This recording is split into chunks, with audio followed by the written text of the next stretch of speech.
Hey everybody, it's Lon Seib, and it's time for another unboxing, and today we're going to be opening up a box here for the Canon XA45. Now this is a prosumer camcorder, which means it records video mostly. That's its primary objective. And these are really helpful and useful cameras for doing things like what I do, which is trying to get as much content pumped out as possible, and you don't want to worry about all the equipment working properly. In many cases with a camcorder like this, you turn it on and start recording, and generally it provides you with an image that's in focus, that can easily switch focus between different things that you're looking at, and gets you off and running very quickly. They're great for news gathering, for example.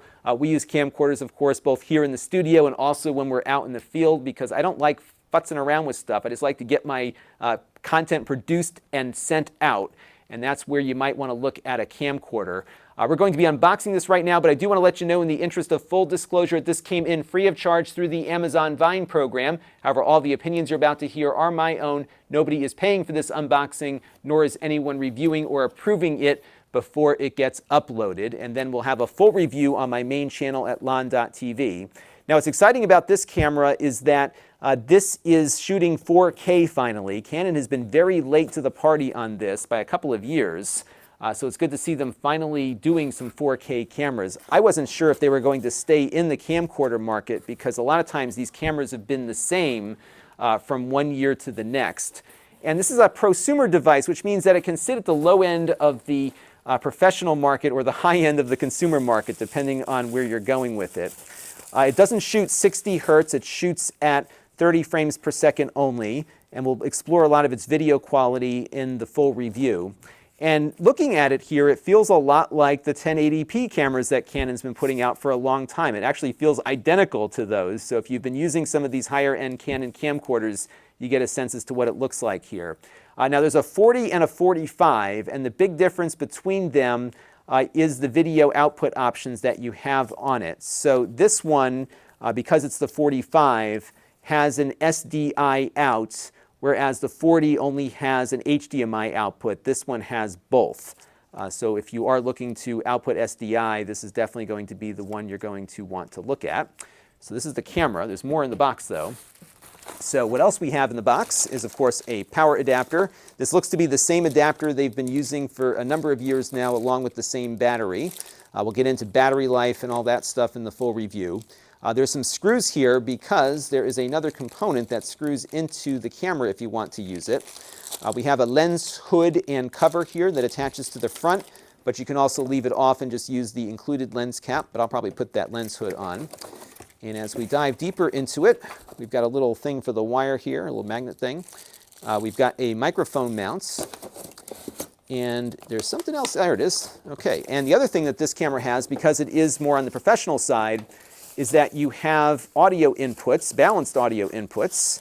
So if we can take it out of the thing here, we'll have a look. And there you go. So now this will attach to the hot shoe here on the front, and it actually connects to the back of the camera here. So you can see that connector there, and we'll put it together like so. And it looks like you gotta be real careful with these things. It's got some tight pins on that. So we'll get everything lined up here. It doesn't seem to go in all that nicely here. Let me unscrew. Okay, these screws were kind of blocking it. So what happens is you slide that in and then screw those shut. So let's get that connected. There we go. That's much better.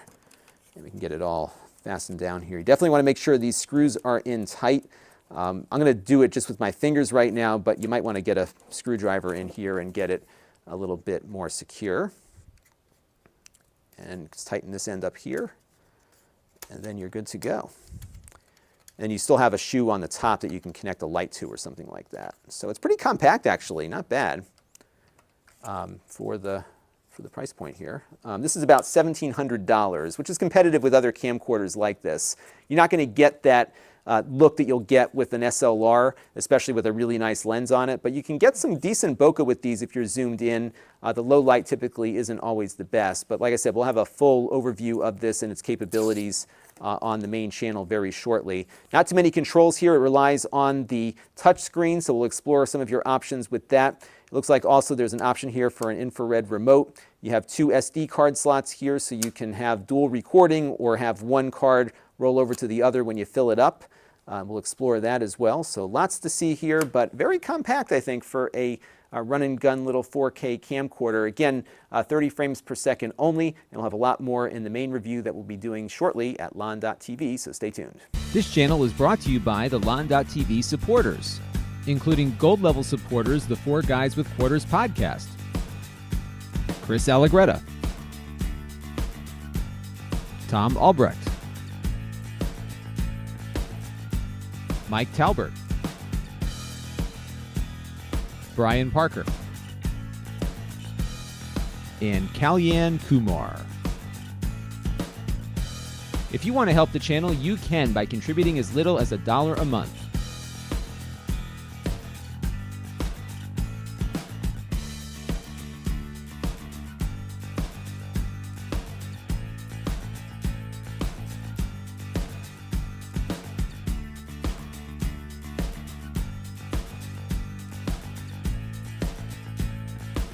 Head over to lon.tv/support to learn more.